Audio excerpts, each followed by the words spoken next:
നമസ്കാരം. മോർണിംഗ് റിപ്പോർട്ടിലേക്ക് നമ്മൾ തിരികെ എത്തുന്നു. മദ്യാസക്തി മാരകമായ ഒരു കുടുംബരോഗമാണ് എന്ന സന്ദേശത്തിലൂടെ കേരളത്തിലെ ആയിരക്കണക്കിന് മദ്യാസക്ത രോഗികളെ രോഗവിമുക്തരാക്കിയ തൃശൂർ പൂമലയിലെ പുനർജനിയുടെ സാരഥി ഡോക്ടർ ജോൺസ് കെ മംഗലം മദ്യത്തിനെതിരെ സിനിമയുമായി രംഗത്ത്. മദ്യാസക്തി കുടുംബരോഗമാണ് എന്ന സന്ദേശം സാധാരണക്കാരിലേക്ക് എത്തിക്കുന്നതിന് വേണ്ടി അമൃതം ഗമയ എന്ന പേരിൽ ലഘുചിത്രം നിർമ്മിച്ചിരിക്കുകയാണ് ജോസ് കെ മംഗലത്തിന്റെ നേതൃത്വത്തിലുള്ള പുനർജനി ചാരിറ്റബിൾ ട്രസ്റ്റ്. സുരേഷ് നാരായണൻ സംവിധാനം ചെയ്ത ഈ ചിത്രത്തിൽ പ്രശസ്ത ചലച്ചിത്ര താരം സുനിൽ സുഗത, ഗോപാലൻ, സന ഫാത്തിമ, സ്മിത ബാബു, പാർവതി നമ്പ്യാർ തുടങ്ങിയവരാണ് അഭിനയിച്ചിരിക്കുന്നത്. നല്ല രസമുണ്ട് സ്കൂൾ കാണാൻ. എനിക്ക് പുതിയ കൂട്ടുകാരൊക്കെ കിട്ടിയിട്ടുണ്ടോ?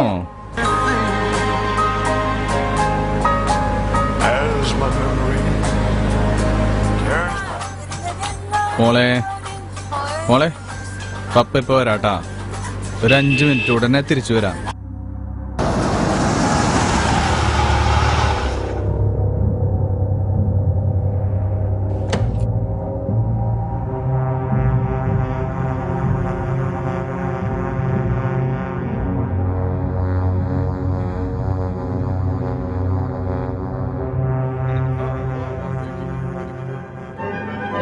ആശാനത് കുടിക്കാൻ പറയണ്ടേ?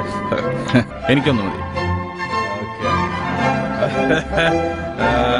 I'm sorry.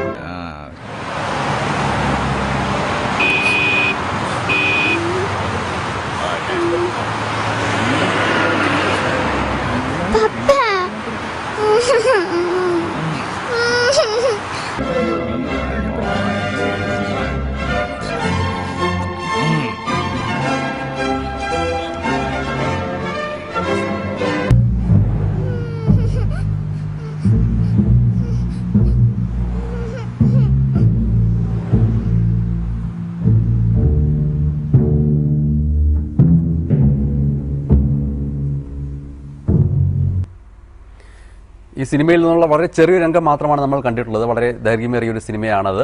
അതിലെ ഒരു രംഗം സ്വാഭാവികമായും ആ അച്ഛൻ ഓട്ടോറിക്ഷയിൽ കയറി പോകുന്നു, കാറിൽ ഉണ്ടായിരുന്ന ആ കുട്ടി എന്ത് ചെയ്യുമെന്നത് അടക്കമുള്ള ഉത്കണ്ഠകൾ ആ സിനിമ പിന്നീട് പങ്കുവെക്കുകയും ചെയ്യുന്നുണ്ട്. ഈ സിനിമയുടെ സംവിധായകനായ സുരേഷ് നാരായണൻ, ഒപ്പം ഈ സിനിമയിലെ പ്രധാനപ്പെട്ട വേഷം കൈകാര്യം ചെയ്ത സ്മിത ബാബു എന്നിവർ അല്പസമയത്തിനകം നമ്മോടൊപ്പം സ്റ്റുഡിയോയിൽ ചേരും. ഇപ്പോൾ നമ്മോടൊപ്പം അതിഥികളായിട്ടുള്ളത് പുനർജനിയുടെ ഏറ്റവും വലിയ സാരഥി ശ്രീ ജോൺസ് മാസ്റ്റർ തന്നെയാണ്.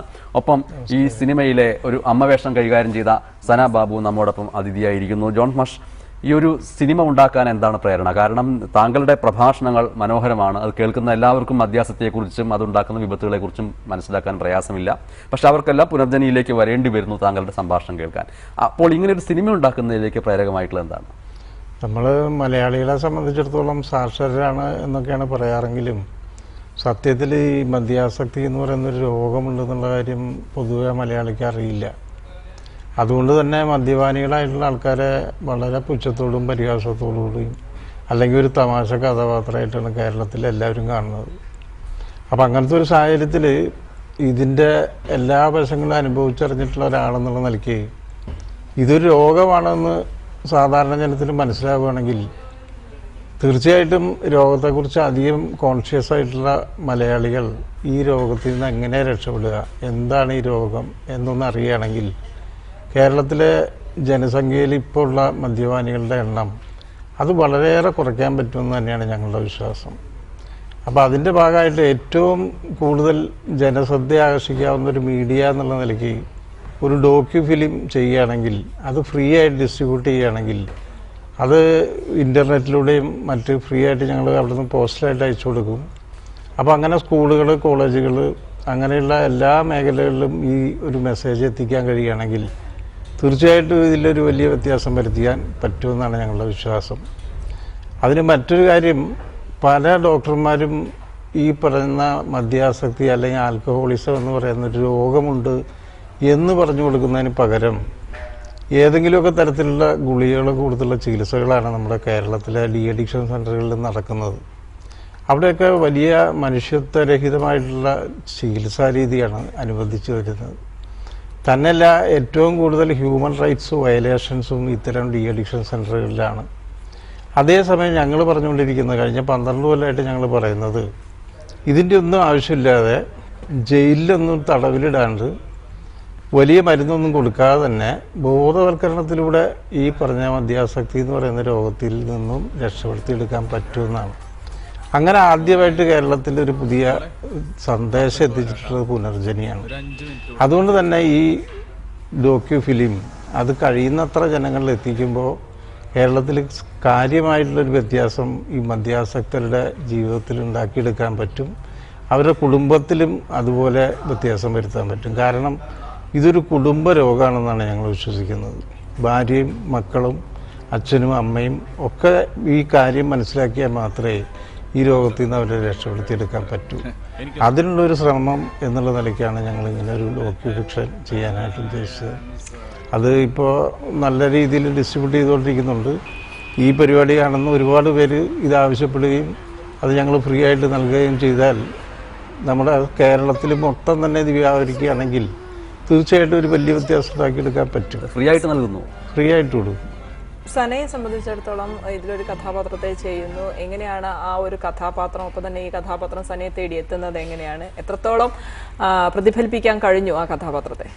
വളരെ യാദൃശികമായാണ് ഞാൻ ഈ ഡോക്യുമെൻ്ററിലേക്ക് എൻ്റെ എൻട്രി.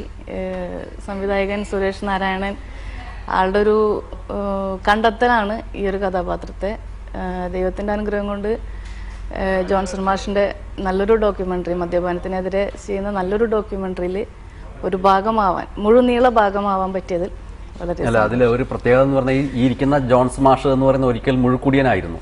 അങ്ങേറ്റം കുടിച്ച് തെരുവിൽ പല സ്ഥലങ്ങളിൽ കിടന്നിട്ടുണ്ട്. എല്ലാ അതിക്രമങ്ങളും വൃത്തികേടുകളും കാണിച്ചിട്ടുള്ള ഒരു വ്യക്തിയാണ്. അതൊരു ചരിത്രമാണ്, അത് പാഠമാക്കേണ്ട ചരിത്രവുമാണ്. അപ്പോൾ ആ ഒരു വ്യക്തിക്ക് കുടിയന്മാരുടെ ശരീരഭാഷ എങ്ങനെയാണെന്ന് കൃത്യമായി അറിയാം. ഒപ്പം തന്നെ കുടിയന്മാരുടെ ഭാര്യമാർ, അവർ കുടിയന്മാരോട് ഏത് രീതിയിൽ പെരുമാറും എന്നുള്ള കാര്യങ്ങളും അറിയാം. അപ്പോൾ ഈ സിനിമയിലെ ആഹ്ലാദപൂർവ്വം വിവാഹം കഴിച്ച ഒരു വ്യക്തി, ആ ഭർത്താവ് പിന്നീട് കുടിയനായി മാറിക്കഴിയുമ്പോൾ ഒരു സാധാരണ വീട്ടമ്മ ഏത് രീതിയിൽ പ്രതികരിക്കും എന്ന് പറഞ്ഞു തരികയുണ്ടായി. ഇങ്ങനെ വേണം, നോട്ടം ഇങ്ങനെ വേണം. എന്തായിരുന്നു ജോൺസ് മാഷിൽ നിന്ന് കിട്ടിയ നിർദ്ദേശങ്ങൾ? സത്യം പറഞ്ഞാൽ നമ്മുടെ ലൈഫിൽ ഒരു കള്ളുകുടിയൻ്റെ ഭാര്യ, ഒരു വീട്ടമ്മയുടെ സ്വപ്നമാണ് നമ്മുടെ കുട്ടികളെ നല്ലൊരു ആളുടെ അടുത്ത് വിവാഹം കഴിപ്പിച്ച് കൊടുക്കണം എന്നുള്ളത്. അതിൽ അങ്ങനെ വിചാരിച്ചിട്ടാണ് നമ്മൾ ആ വിവാഹം ചെയ്തു കൊടുക്കുന്നത്. പക്ഷെ പിന്നീടാണ് അറിയുന്നത് മകളുടെ ജീവിതം മദ്യപാനിയായ ഒരാളുടെ ലൈഫിലേക്കാണ് പോകുന്നത്. ആ ഒരു കഥാപാത്രത്തെ മാഷ് നല്ല രീതിയിൽ തന്നെ എനിക്ക് പറഞ്ഞു മനസ്സിലാക്കി അത് ഉൾക്കൊണ്ടുകൊണ്ട് തന്നെയാണ് ഞാനത് ചെയ്തിട്ടുള്ളതെന്നാണ് എൻ്റെ ഒരു വിശ്വാസം. പക്ഷെ മാഷെ സംബന്ധിച്ചിടത്തോളം ഇപ്പോൾ ഈ കുടിയന്മാരെ അല്ലെങ്കിൽ മറ്റ് അവരുടെ കുടുംബത്തെയൊക്കെ നോക്കിക്കാണുന്നുണ്ടാവും. അപ്പോൾ എത്രത്തോളം ഈ ഒരു ബോധവൽക്കരണം ജനങ്ങളിൽ എത്തുന്നുണ്ട്? ഇപ്പം നമ്മൾ സർക്കാർ തലത്തിൽ നോക്കുകയാണെങ്കിലും മറ്റുള്ള സംഘടനകൾ വൈസ് നോക്കുകയാണെങ്കിൽ എത്രത്തോളം ഈ ബോധവൽക്കരണം ജനങ്ങളിലേക്ക് എത്തുന്നുണ്ട് എന്നാണ് മാഷിന്റെ ഒരു വിലയിരുത്തൽ? തീർച്ചയായിട്ടും വലിയ കാര്യമായിട്ടുള്ള ഇമ്പാക്റ്റ് ഒന്നും ഉണ്ടാക്കാൻ പറ്റുന്നില്ല അവർക്ക്. കാരണം ഒരു മദ്യപാനി എന്ന് പറയുന്ന ആളുടെ മനസ്സെന്താണെന്ന് ആദ്യം മനസ്സിലാക്കാനായിട്ട് പറ്റണം. ഇപ്പോൾ ഒരു സൈക്കാട്രിസ്റ്റോ ഒരു സൈക്കോളജിസ്റ്റോ ആയിട്ടുള്ള ഒരാൾ അയാളൊരു മദ്യപാനിയായിട്ട് സംസാരിച്ചാൽ ഒരിക്കലും അയാൾ ഈ വക കാര്യങ്ങളൊന്നും സംസാരിക്കില്ല. അയാളുടെ ഏറ്റവും വലിയ ഏകാന്തത അനുഭവിക്കുന്ന ഒരു കക്ഷിയാണ് മദ്യപാനി. അയാളുടെ മനസ്സിലുള്ള സംഘർഷങ്ങൾ എന്തൊക്കെയാണെന്ന് നമുക്ക് മനസ്സിലാവണമെന്നുണ്ടെങ്കിൽ ഒരു മദ്യപാനിയുടെ മനസ്സ് നമുക്ക് ഉണ്ടായാലേ പറ്റൂ. നിർഭാഗ്യവശാലോ ഭാഗ്യവശാലോ ഞാനൊരു വലിയ മദ്യപാനിയായി പോയതുകൊണ്ട് ഒരു 36 വയസ്സിനിടയ്ക്കുള്ള ജീവിതത്തിൽ എല്ലാത്തരം മദ്യപാനികളുമായിട്ട് ഇടപഴകാൻ പറ്റിയിട്ടുണ്ട്. അതുകൊണ്ട് തന്നെ ഞാൻ അനുഭവിച്ചിട്ടുള്ള സങ്കടങ്ങൾ എന്തൊക്കെയാണെന്ന് എനിക്ക് മനസ്സിലാവും. അതുകൊണ്ട് ഇത്തരം ആൾക്കാരെ നമ്മൾ സമീപിക്കുമ്പോൾ അതിന് പ്രത്യേക രീതി തന്നെ വേണം. നമ്മൾ ഫോർമലായിട്ടുള്ള ഒരു ക്ലാസ്സിലൂടെ അല്ലെങ്കിൽ പിന്നെ അങ്ങനെ സ്ഥിരം ഫോർമാറ്റിലുള്ള ഒരു ഡോക്യുമെൻ്ററി കാണിച്ചതുകൊണ്ടോ ഇവരെ ബോധ്യപ്പെടുത്താൻ പറ്റില്ല. തന്നെയല്ല, ഇത്തരം ബോധവൽക്കരണ ക്യാമ്പുകളിലൊന്നും ഈ പറയുന്ന മദ്യപാനികൾ വരില്ല. അപ്പോൾ അവരുടെ ഭാര്യമാരും അഗ്രീവ്ഡ് പാർട്ടീസാണ് ഇത് കണ്ടെത്തുക. അങ്ങനെയുള്ള ആൾക്കാർക്ക് മനസ്സിലായെങ്കിലേ അവരെ പേഴ്സ്വേഡ് ചെയ്യാൻ പറ്റുള്ളൂ. പ്രത്യേകിച്ച് ആൽക്കഹോളിസം ബാധിച്ച ആൾക്കാർ അവർ ഭയങ്കര ഈഗോയിസ്റ്റ് ആയിരിക്കും. അപ്പോൾ അവരെ നമ്മളൊരു കാര്യം കൺവിൻസ് ചെയ്യിക്കുക എന്ന് പറഞ്ഞാൽ അത്ര എളുപ്പമല്ല. ഒരു ചെറിയ എക്സാമ്പിൾ പറഞ്ഞാൽ ഞങ്ങളുടെ സ്ഥാപനത്തിന് മാത്രമേ ഗേറ്റ് ഇല്ലാത്തതുള്ളൂ. സാധാരണ ലോകത്തുള്ള എല്ലാ ഡി അഡിക്ഷൻ സെൻ്റർ എന്ന് പറഞ്ഞാൽ അവിടെയൊക്കെ ഗേറ്റ് ഉണ്ട്. ഞങ്ങളുടെ സ്ഥാപനത്തിന് അതില്ലാത്തതിൻ്റെ കാരണം ഗേറ്റ് ഉണ്ടെങ്കിൽ ഒരു ആൽക്കഹോളിക്കാണെങ്കിൽ അപ്പം ചാടാൻ തോന്നും. അവനെന്തും നെഗറ്റീവായിട്ടാണ് ചെയ്യാൻ തോന്നുക. അതേസമയം ഗേറ്റ് ഇല്ലാത്തതുകൊണ്ട് ആരും അവിടെ നിന്ന് ഓടിപ്പോണില്ല, അവരോട് കംഫർട്ടബിളാണ്. അതുപോലെ കൈവിറച്ച് എങ്ങനെയെങ്കിലും ഒരു പെഗടിക്കണം എന്ന് വിചാരിച്ചിട്ട് വരുന്ന ഒരാളോട് നമ്മൾ ഇതിൻ്റെ ഫിലോസഫിയും സൈക്കോളജിയും അതിൻ്റെ ആരോഗ്യ പ്രശ്നമൊന്നും പറഞ്ഞിട്ട് കാര്യമില്ല. അപ്പോൾ ആദ്യം അയാളെ നമുക്ക് ക്യാൻവാസ് ചെയ്യണമെങ്കിൽ അയാൾക്ക് വേണ്ടത് ഒരു പെഗ് മദ്യമാണ്. അത് കൊടുത്തു നോക്കിയാൽ ആൾ സൈലൻ്റ് ആവും, ഒരു പ്രശ്നവുമില്ല. അത് കഴിഞ്ഞ് അവൻ്റെ സങ്കടങ്ങൾ കേൾക്കാനായിട്ടൊന്ന് ഇരുന്ന് കൊടുക്കുക. അപ്പോൾ അയാൾക്ക് ലോകത്തെ ഏറ്റവും കൂടുതൽ മദ്യപിക്കരുത് എന്ന് ആഗ്രഹിക്കുന്ന ആൾ തന്നെയാണ് ഈ മദ്യപാനി. പക്ഷെ ആൾക്കതിന് പറ്റാതെ വരുമ്പോഴാണ് ഈ കുടിക്കുന്നത്. കുടിച്ചു കഴിഞ്ഞാൽ പിന്നെ ഇതെല്ലാം കൂടി ചേർത്തുണ്ടാകുന്ന സംഘർഷങ്ങളാണ് വീട്ടിൽ കലാപമായിട്ടും മറ്റ് പ്രശ്നങ്ങളായിട്ടും മാറുന്നത്. അപ്പോൾ അയാളുടെ മനസ്സ് മനസ്സിലാക്കുന്ന രീതിയിലുള്ള ഒരു ബോധവൽക്കരണം അത് മൊത്തം കേരളത്തിൽ നടത്തുകയാണെങ്കിൽ വലിയ വ്യത്യാസം ഉണ്ടാക്കിയെടുക്കാൻ പറ്റും. പക്ഷേ നമ്മുടെ സർക്കാരുകൾ അതിന് പകരം വളരെ ഫോമലായിട്ടുള്ള ചില സംവിധാനങ്ങൾ അതും എക്സൈസ് ഡിപ്പാർട്ട്മെൻറ്റുകാരുടെ നേതൃത്വത്തിൽ നടത്തിക്കൊണ്ടിരിക്കുക ചെയ്യുന്നത്. അത് തീർത്തും ശരിയായ രീതിയല്ല, റിസൾട്ട് ഉണ്ടാകുന്നതിന് പ്രധാനപ്പെട്ട ഒരു തടസ്സമാണ് തന്നെ. സന, ഈ ഒരു സിനിമയുടെ ചിത്രീകരണവുമായി ബന്ധപ്പെട്ട് പുനർജനിയിലേക്ക് തന്നെ പല സന്ദർശനം നടത്തിയിട്ടുണ്ടാവാം. സന എവിടെ നിന്ന് വരുന്നു എന്നുള്ളത് പ്രധാനപ്പെട്ട കാര്യം കൂടിയാണ്. ഒപ്പം സനയുടെ ചുറ്റുപാടുമുള്ള ജീവിതങ്ങളിൽ ഇതേപോലെയുള്ള മദ്യപരോഗികളെ കണ്ടുമുട്ടിയിട്ടുണ്ടോ? പുനർജനിയിലെ സന്ദർശനം എന്തൊക്കെയാണ് തന്നിട്ടുള്ള ഉൾക്കാഴ്ചകൾ? തീർച്ചയായിട്ടും ഈ വർക്ക് സംബന്ധമായിട്ട് പുനർജനിയിൽ ഞാൻ ഒരുപാട് തവണ പോയിട്ടുണ്ട്. അവിടെ താമസിക്കുന്ന ഇപ്പം സാറ് പറഞ്ഞ പോലുള്ള ആൾക്കാരെ ഞാൻ അവരുടെ വൈഫും അവരൊക്കെ ആയിട്ട് സംസാരിച്ചിട്ടുള്ളതാണ്. പിന്നെ ഞാൻ വരുന്നത് തൃശ്ശൂർ താണിക്കുടം എന്ന് പറയുന്ന സ്ഥലത്താണ്. ഏകദേശം ആ ഏരിയ ഒക്കെ തന്നെയാണ്. എൻ്റെ ചുറ്റുപാടെന്ന് പറഞ്ഞു കഴിഞ്ഞാൽ ഈ പറഞ്ഞ പോലെ തന്നെയാണ്. മദ്യപിക്കുന്ന ഇപ്പോഴും ഞാൻ താമസിക്കുന്നതിന് ചുറ്റുവട്ടത്താണെങ്കിലും മദ്യപിച്ച് അവിടെ വഴക്കുണ്ടാവുമ്പോൾ എൻ്റെ വീട്ടിലിരുന്ന് ഞാൻ പറയുന്നുണ്ട്, വല്ലാത്തൊരവസ്ഥയാണത്. കാണുമ്പോൾ തന്നെ കുട്ടികൾ കരയുക, ഭാര്യനെ തെറി പറയലും, അത് റോഡ് സൈഡൊക്കെയാണ് വീടുകൾ. അപ്പം നമുക്കത് കാണുമ്പോൾ തന്നെ നമുക്ക് ഭയങ്കര വിഷമമാണ്. അതൊക്കെ എന്താ വെച്ചാൽ നമ്മുടെ ലൈഫിൽ ഒരിക്കലും എന്താവരുത് എന്ന് നമ്മൾ തീരുമാനിച്ചിട്ട് ലൈഫിലേക്ക് പോകുന്നു, അതായി മാറണം നമ്മുടെ ലൈഫിൽ. മദ്യപാനം കൊണ്ട് ഒരുപാട് ലൈഫുകൾ തകർന്നു പോകുന്ന ഇതുണ്ട്. അവിടുന്ന് പുനർജനിയിൽ തന്നെ ഞാൻ ഒരുപാട് അമ്മമാരുമായിട്ട് സംസാരിച്ചു. അവരൊക്കെ വല്ലാത്തൊരു മാനസികാവസ്ഥയിലാണ്. അവിടെ ചിലപ്പോൾ മോന് കൂട്ട് നിൽക്കാനായിരിക്കും വരുന്നുണ്ടാവുക. അപ്പോൾ അവരുമായിട്ട് കുറച്ച് നേരം സമയം ചെലവഴിച്ച് സംസാരിക്കുമ്പോഴൊക്കെ പറയാൻ വിഷമത്തോടെ പറയാൻ അവർക്ക് ഒരുപാട് കാര്യങ്ങൾ പറയാനുണ്ട്. എന്തായാലും അനുഭവങ്ങളിൽ നിന്ന് പാഠങ്ങൾ ഉൾക്കൊള്ളണം എന്ന് പരിശീലിപ്പിക്കുന്നത് കൂടിയായ പുസ്തകമാണ് ജോൺസ് മാസ്റ്റർ എഴുതിയിട്ടുള്ള കുടിയൻ്റെ കുമ്പസാരം എന്ന പുസ്തകം DC ബുക്സ് പ്രസിദ്ധീകരിച്ചത്. സാധാരണ മദ്യശാലകളിൽ നമ്മൾ മദ്യം വാങ്ങാൻ ചെല്ലുമ്പോൾ വലിയ ക്യൂ കാണാം. നല്ല വില കുറഞ്ഞ മദ്യങ്ങളെല്ലാം അവർ മാറ്റിവെക്കുകയും ഔട്ട് ഓഫ് സ്റ്റോക്ക് എന്ന് പറയുകയും വില കൂടിയ മദ്യങ്ങൾ വിൽക്കാൻ ശ്രമിക്കുകയും ചെയ്യും. അതിന് സമാനമാണ് മദ്യത്തിനെതിരായി താങ്കൾ എഴുതിയ പുസ്തകത്തിൻ്റെയും അവസ്ഥ. താങ്കളുടെ പുസ്തകം കിട്ടാനില്ല. അത് ശരിയാണ്. DC പുതിയ എഡിഷൻ ഇറക്കാനായിട്ട് തീരുമാനിച്ചിട്ടുണ്ട്. ഉടനെ ഇറങ്ങുമെന്നാണ് പറയുന്നത്. ഇനി എന്തൊക്കെ പുസ്തകങ്ങളാണ് വരുന്നത്? വേറൊരു പുസ്തകം കൂടെ എഴുതിയിട്ടുണ്ട്. അത് സാധാരണ മദ്യപരെ അറിയാതെ കുടി നിർത്താന്ന് പറയുന്ന അങ്ങനെ ഒരു സംവിധാനം ഉണ്ട്. ഇപ്പോൾ ഒരു തരം പൊടി, ഇപ്പോൾ അയ്യപ്പ ഫാർമസി ആണ് അത് ഡിസ്ട്രിബ്യൂട്ട് ചെയ്യുക പ്രധാനമായിട്ടും. അപ്പോൾ അത്തരം പൊടികളൊക്കെ കഴിച്ച് കള്ളുകൂടി മാറ്റാമെന്ന് വിചാരിക്കണം പാവം കുറേ സ്ത്രീകളും ഈ കേരളത്തിലുണ്ട്. അപ്പോൾ അവർക്ക് അതല്ല, മദ്യപാനം അങ്ങനെ നിർത്താൻ പറ്റില്ല, മദ്യപരെ അറിഞ്ഞ് കുടി നിർത്താമെന്നുള്ള ടൈറ്റിലാണ് മറ്റൊരു പുസ്തകം എഴുതിയിട്ടുള്ളത്. ഇപ്പോൾ അതുപോലെ DC ബുക്സിന് വേണ്ടിയിട്ട് മലയാളിയുടെ ആസക്തികൾ എന്ന് പറയുന്നൊരു പുസ്തകം എഴുതിക്കൊണ്ടിരിക്കുകയാണ്. ആ പുസ്തകം എന്തായാലും ആസക്തികളെക്കുറിച്ച് തിരിച്ചറിയാനും അനാസക്തിയിലേക്ക് എത്തിപ്പെടാനും കഴിയട്ടെ എന്ന് ആശംസിക്കുന്നു. രണ്ടുപേർക്കും വളരെ നന്ദി. നമ്മൾ ഈ സിനിമയുടെ ഒരു ദൃശ്യങ്ങൾ കൂടി കാണിക്കുന്നു. ആ ദൃശ്യങ്ങൾ കണ്ടുകൊണ്ടിരിക്കുന്നതിനിടയിൽ നമ്മോടൊപ്പം പുതിയ അതിഥികൾ, ഈ സിനിമയുടെ സംവിധായകനും ഇതിലെ പ്രധാനപ്പെട്ട വേഷം കൈകാര്യം ചെയ്ത ഒരു സ്മിത ബാബു എന്നുള്ള അഭിനേത്രിയും നമ്മോടൊപ്പം എത്തും. ആ രംഗങ്ങളിലേക്ക് കൂടി. എൻ്റെ മാതാവേ, നീ എൻ്റെ ഈ ഒടുക്കത്തെ കുടിയൊന്ന് നിർത്തി തരണട്ടാ. നീ എന്തൊന്നും മിണ്ടാത്ത? എനിക്ക് മനസ്സിലായി. ഈ വക തീരുമാനങ്ങളെ നമ്മൾ തന്നെ എടുക്കണല്ലേ. എന്നാ ഞാൻ എൻ്റെ തീരുമാനം പറയാം. നീയാണ് എൻ്റെ 4 മക്കളാണ്. ഇനി ഞാനൊരു തുള്ളി പോലും കുടിക്കില്ല എന്ന് പറഞ്ഞാൽ കുടിക്കില്ല എന്നത്തോടെ നിർത്തി. ഇതാട്ടാ എന്റെ ആ കുടിയുള്ള കാശാണ്. ഇത് ഞാൻ നിനക്ക് തരാം ഒരുറപ്പിന്.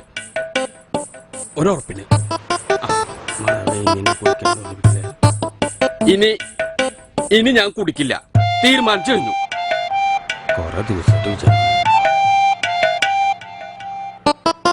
കുടിക്കില്ലാന്ന്. ഈ കള്ളുകൊണ്ട് എത്ര ആൾക്കാരെ നശിച്ചു പോയിരിക്കണം. നമ്മുടെ മാതാവല്ലേ, മാതാവിനോട് പറയും, മാതാവിനോട് പറയും എന്താ ഇത്ര വലിയ പ്രശ്നം. അതേ കാലത്തന്നെ ഒരു കാര്യം പറയാണ്ട്. മാതാവേ എന്നോട് ക്ഷമിക്കണട്ടാ, ഞാൻ ഇന്നലെ അങ്ങനെ പറഞ്ഞു എന്നുള്ളതൊക്കെ ശരിയാ. പക്ഷെ ഒരു തുള്ളിയെങ്കിലും അടിച്ചിട്ടില്ലെങ്കിൽ ഞാൻ ചത്തുപോകും. നോക്കി കൈ വരച്ചിട്ട് വയ്യ. അതുകൊണ്ട് ഞാനിവിടുന്ന് കുറച്ച് പൈസ എടുക്കണ്ടേട്ടാ, ചെറിയൊരു അഡ്ജസ്റ്റ്മെന്റ്. വൈകുന്നേരം തിരിച്ചുതരാം. എന്നോടല്ലേ ഇതൊക്കെ പറയാൻ പറ്റുള്ളൂ. എടുക്കണ്ടേട്ടാ, വേറെ വരത്തൊന്നുമില്ലാത്ത കാരണം കംപ്ലീറ്റ് ശരിയാണല്ലോ. ഇത് എടുത്തിണ്ടേട്ടാ, നോക്കിയേ, ഇന്ന് മുതലേ കംപ്ലീറ്റ് ആയിട്ട് നിർത്തും. വാക്ക് പറഞ്ഞ വാക്ക സ്തുതി. ഈ കള്ളുകളിലൊക്കെ എത്ര ആൾക്കാരെ നശിച്ചു പോയിരിക്കുന്നു. ഈ സിനിമയുടെ സംവിധായകനായ സുരേഷ് നാരായണൻ, സ്മിത ബാബു അഭിനേത്രി. സുരേഷ് നാരായണൻ, ഈ ഒരു സിനിമ സാധാരണ ഇങ്ങനെ ഒരു പ്രചാരണ ബോധത്തിലുള്ള സിനിമ ഉണ്ടാക്കുമ്പോൾ വലിയ കൃത്രിമത്വങ്ങൾ ഉണ്ടാവും. പക്ഷേ ഈ സിനിമ സമ്പൂർണ്ണമായും ഒരു ഫീച്ചർ ഫിലിം കാണുന്നതിൻ്റെ ഒരു സുഖത്തോടു കൂടി കാണാൻ കഴിയുന്നു. എങ്ങനെയായിരുന്നു അതിൻ്റെ ഒരു നിർമ്മാണത്തിലേക്ക് എത്തിപ്പെട്ടത്? ശരിക്കും ജോൺസൺ മാഷ് നമ്മുടെ ഒരുപാട് കാലമായിട്ട് ഉള്ള സുഹൃത്താണ്. മുഴുക്കുടിയനായിരുന്ന ജോൺസൺ മാഷെയാണ് എനിക്ക് ആദ്യം അറിയുക. ശരിക്കും പറഞ്ഞാൽ ആ ജീവിതം എനിക്ക് അറിയുന്നതുകൊണ്ടായിരിക്കാം ഈ ഒരു സ്ഥലത്തേക്ക് ഇത്രയും ഈ ഒരു സ്ട്രീമിൽ സിനിമ ഉണ്ടാക്കാൻ അങ്ങനെ പറ്റിയതെന്ന് തോന്നുന്നു. സ്മിത ബാബു അതിൽ അഭിനയിച്ച വേഷത്തെക്കുറിച്ച് പറയാം. ഒപ്പം ആ വേഷത്തിലേക്ക് എത്തിപ്പെടാൻ ഇടയാക്കിയ അനുഭവങ്ങൾ കൂടി ഉണ്ടോ എന്ന് കൂടി പറയാം. ഞാൻ ഡോക്യുമെൻ്ററിയിലൊരു അധ്യാപികയുടെ വേഷമാണ് ചെയ്തിരുന്നത്. കാരണം ഇന്നത്തെ സമൂഹത്തിൽ കുട്ടികളിലും ആ ഒരു സമൂഹത്തിൽ ഒരു അധ്യാപകർക്കാണെങ്കിലും അവരുടെ പിതാക്കന്മാരാണെങ്കിലും ഭർത്താക്കന്മാർ വഴിയും അനുഭവപ്പെടുന്ന വളരെ മോശമായ ഒരവസ്ഥ ശരിക്കും അതുവഴി ആ ഒരു കഥയിൽ കൂടി വരച്ച് കാണിക്കുകയാണ് ചെയ്യുന്നത്. അപ്പം ഞാൻ പറയുകയാണെങ്കിൽ എനിക്ക് ജോൺസൺ മാഷുമായിട്ട് ഇപ്പോൾ 4 വർഷമായി പുനർജനി കുടുംബാംഗമായിട്ട് പുനർജനിയായിട്ട് പ്രവർത്തിച്ചു വരുന്നുണ്ട്. ഇപ്പോൾ സാറിൻ്റെ ഒരു രീതി എന്ന് പറയുകയാണെങ്കിൽ ശരിക്കും പറഞ്ഞാൽ ഇതൊരു മദ്യാസക്തി കുടുംബരോഗമാണെന്ന് മനസ്സിലാക്കി കൊടുക്കുകയാണ്. അത് ശരിക്കും പറഞ്ഞാൽ മദ്യപരേക്കാൾ കൂടുതൽ അവരുമായിട്ട് ചുറ്റപ്പെട്ട് നിൽക്കുന്ന ഭാര്യമാർ അല്ലെങ്കിൽ അവരുടെ മക്കൾ അവരാണ് ഏറ്റവും കൂടുതൽ അനുഭവിക്കുന്നതെന്നാണ് എനിക്ക് തോന്നുന്നത്. കാരണം ഏറ്റവും കൂടുതൽ സമൂഹത്തിൽ അവഗണനയും അവജ്ഞയും നേരിടുന്നത് അവരാണ് കൂടുതലും. കാരണം ആ അവസ്ഥ ആ ഡോക്യുമെൻ്ററിയിൽ ശരിക്കും പറഞ്ഞാൽ നല്ലൊരു മെസ്സേജായിട്ട്, കാരണം ഒരു മോശം അവസ്ഥ വളരെ നന്നായിട്ട് സാർ അത് വരച്ച് കാണിക്കാൻ ശ്രമിച്ചിട്ടുണ്ട്. ഇതിൻ്റെ ചിത്രീകരണത്തിൽ സഹകരണം ഏതൊക്കെ രീതിയിലായിരുന്നു? ഇത് കുടിയന്മാരായിരുന്നവർ പിന്നീട് കുടി നിർത്തി, പുനർജനിയിലൂടെ കുടി നിർത്തിയവരൊക്കെ ഇതിൽ സഹകരിക്കുകയുണ്ടായി. ഒരുപാട് പേരുണ്ടായിരുന്നു. പുനർജനിയിൽ ഇപ്പോൾ ആ ചിത്രീകരണ സമയത്ത് ഉണ്ടായിരുന്ന ഒരുപാട് പേര്, ട്രീറ്റ്മെൻറ്റിൽ ഉണ്ടായിരുന്ന ഒരുപാട് പേര് സഹകരിച്ചിട്ടുണ്ട്. അതിന് മുൻപ് അവിടെ ഉണ്ടായിരുന്ന കുടി നിർത്തിപ്പോയ കുടുംബങ്ങളും അല്ലെങ്കിൽ മദ്യപരുടെ കുടുംബങ്ങളും മദ്യപരും ആയിരുന്ന ആൾക്കാരും എല്ലാവരും ഒരുപാട് സഹായിച്ചിട്ടുണ്ട്. താങ്കളൊരു സിനിമ സംവിധാനം ചെയ്യുന്നു. അപ്പോൾ താങ്കൾ ആ ഒരു ഡോക്യുഫിക്ഷൻ അത് ജനങ്ങളിലേക്ക് എത്തുമ്പോൾ എത്രത്തോളം അത് ജനങ്ങളെ സ്വാധീനിക്കുമെന്നാണ് താങ്കൾ ഒരു സംവിധായകൻ എന്ന നിലയിൽ സ്വയം വിലയിരുത്തുന്നത്? തീർച്ചയായും ആൾക്കാർ ഒരു സിനിമ നമ്മൾ ചെയ്യുമ്പോൾ അല്ലെങ്കിൽ ഒരു ചെറിയ ഷോർട്ട് ഫിക്ഷൻ അല്ലെങ്കിൽ എന്ത് ചെയ്യുമ്പോഴും വിഷ്വൽ മീഡിയയിൽ എന്ത് ചെയ്യുമ്പോഴും സ്വാഭാവികമായിട്ടും ആൾക്കാരെ സ്വാധീനിക്കണം എന്നുള്ള അർത്ഥത്തിൽ ആ ഒരു ആഗ്രഹത്തിലാണ് നമ്മൾ ചെയ്യുന്നത്. ഈ ഒരു ഡോക്യുഫിക്ഷൻ ആരെങ്കിലും കണ്ടിട്ട് താങ്കളുമായി ബന്ധപ്പെട്ടോ? ഒരുപാട് പേരുണ്ട്. എന്താണ് പൊതുവെ പ്രേക്ഷകരുടെ ഭാഗത്തു നിന്ന് വരുന്ന ഒരു പ്രതികരണം? അവര് കുടുംബങ്ങൾ എന്താ പറയാ, കുടുംബങ്ങളിലാണ് മദ്യപരുടെ കുടുംബാംഗങ്ങളാണ് കൂടുതൽ വളരെ എമ്പത്തിക്കലായിട്ട് സംസാരിക്കുന്നത്. ഭയങ്കര എന്താ പറയുക, നിങ്ങൾ ചെയ്ത് വലിയ സംഭവമാണെന്നൊക്കെ ഒരു രീതിയിലാണ് നമ്മളോട് പറയുന്നത്. പക്ഷെ ആക്ച്വലി നമ്മളല്ല ചെയ്യുന്നത്, പുനർജനിയാണ് ഇത്രയും വലിയ ഒരു എഫേർട്ട് എടുക്കുന്നത് എന്നുള്ളതാണ്. ഈ മദ്യാസക്തിക്കെതിരായിട്ടുള്ള ഈ സിനിമയിൽ സ്മിത ബാബു അഭിനയിച്ചിരിക്കുന്നു, അധ്യാപികയുടെ വേഷം ചെയ്തിരിക്കുന്നു.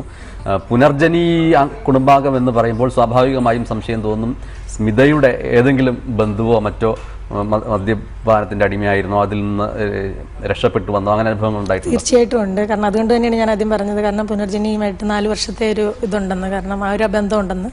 കാരണം ഹസ്ബൻഡ് മദ്യപിക്കുമായിരുന്നു. പക്ഷേ അദ്ദേഹം അതിന് സാറിൻ്റെ 21 ദിവസത്തെ ക്ലാസ്, ശരിക്കും പറഞ്ഞാൽ അവിടെ ഒരു കാര്യം എടുത്തു പറയേണ്ടതെന്ന് പറഞ്ഞാൽ അവിടെ മരുന്നോ മന്ത്രമോ ഇല്ല. കാരണം സാറിൻ്റെ 21 ദിവസത്തെ ക്ലാസ്സുകൾ വഴി അതിനെപ്പറ്റിയൊരു ബോധവൽക്കരണം, ഒരു ആത്മനിയന്ത്രണമാണ് കിട്ടുന്നത്. അതുവഴിയാണ്, കാരണം അവർക്ക് അതിൽ നിന്ന് രക്ഷപ്പെടുകയാണ്. അതിന് ശേഷം പിന്നെ അവർ അതിനായിട്ട് പ്രവർത്തിക്കുന്നു. കാരണം ഒരുപാട് കുടുംബങ്ങളെ അത് പറഞ്ഞ് മനസ്സിലാക്കാനും അതുവഴി സാറിൻ്റെ ക്ലാസ്സുകളിൽ എത്തിക്കാനും ശ്രമിക്കുന്നുണ്ട്. അപ്പം അങ്ങനെ വലിയൊരു കാര്യമാണ് സാറ് ചെയ്യുന്നെങ്കിൽ നമുക്ക് അതിൻ്റെ ചെറിയൊരു അംശം അവിടുന്ന് രക്ഷപ്പെട്ടു പോയവർക്ക് ചെയ്യാൻ സാധിക്കുന്നുണ്ട്. കാരണം ഇത് തന്നെ സമൂഹത്തിൽ ഏറ്റവും കൂടുതൽ ഒരു മാരകമായ ഒരു വിപത്താണ്. അതിനെപ്പറ്റി ശരിക്കും പറഞ്ഞൊരു ഉദ്ബോധനമാണ് ശരിക്കും നമ്മൾ കൊടുക്കേണ്ടത്. കാരണം അതിനെപ്പറ്റി എന്താണ് മദ്യാസക്തി രോഗമാണെന്ന് ആർക്കും ഇന്നത്തെ സമൂഹത്തിൽ അറിയില്ല. കാരണം ഇത് വിദ്യാർത്ഥികളുടെ പോലും ഇപ്പം ഞങ്ങളുടെ സ്കൂളുകളിലാണെങ്കിലും പലരും അടക്കി വെക്കാൻ ആഗ്രഹിക്കുന്ന ഒരു വിഷയമാണ്. കാരണം പുറത്തെ ഒരു അപമാനം നാണക്കേട് ഭയന്ന് എല്ലാവരും ഉള്ളിലൊതുക്കുന്ന ഒരു കാര്യമാണ്. അപ്പം അങ്ങനെ തുറന്ന് സംസാരിച്ചാൽ ഇങ്ങനെയൊരു ഡോക്യുമെൻ്ററി വഴിയാണെങ്കിൽ ഇങ്ങനെയൊരു സ്ഥാപനത്തിനെ പറ്റി അറിയുകയും ഈ മദ്യാസക്തി രോഗമാണെന്നുള്ളൊരു തിരിച്ചറിയൽ കൂടി അത് മാറ്റുവാൻ ശ്രമിക്കും എന്നൊരു പ്രത്യാശയും കൂടിയാണ് ഈ പുനർജനയിൽ താമസിച്ച് അല്ലെങ്കിൽ നിന്നിരുന്ന കാലത്ത് ഒരുപക്ഷെ സ്മിതയ്ക്ക് അത്തരത്തിൽ കുട്ടികളിൽ നിന്നും കുട്ടികൾക്ക് അങ്ങനെ അഡിക്റ്റ് ആവുന്ന തരത്തിലുള്ള എന്തെങ്കിലും തരത്തിലുള്ള അനുഭവങ്ങളോ? തീർച്ചയായിട്ടും ഞങ്ങൾ അധ്യാപകർ എന്നുള്ളൊരു നിലയിൽ ഞാൻ സംസാരിക്കുകയാണെങ്കിൽ തീർച്ചയായിട്ടും ഒരുപാട് അനുഭവങ്ങളുണ്ട്. കാരണം പേരൻസ് ഇതിൽ അഡിക്റ്റ് ആയിട്ട് തന്നെ കുട്ടികൾ ഇതിലേക്കൂടെ വഴിതെറ്റി പോയിട്ടുണ്ട്. കാരണം പല കുട്ടികളുടെ അനുഭവങ്ങളും നമ്മൾക്ക് അറിയാൻ പറ്റും. കാരണം എന്തായാലും അമൃതം കമയ എന്നതാണ് ഈ ഡോക്യുമെന്ററിയുടെ പേര്. അമൃതം കമയ എന്നുള്ള രീതിയിൽ തന്നെ അത് വളരെ സഫലമായ രീതിയിൽ കേരളത്തിലെ മദ്യപരെ മോചിപ്പിക്കട്ടെ എന്ന് ആശംസിക്കുന്നു. ഈ ചർച്ചയിൽ പങ്കെടുത്ത എല്ലാവർക്കും വളരെയധികം നന്ദി, സന്തോഷം.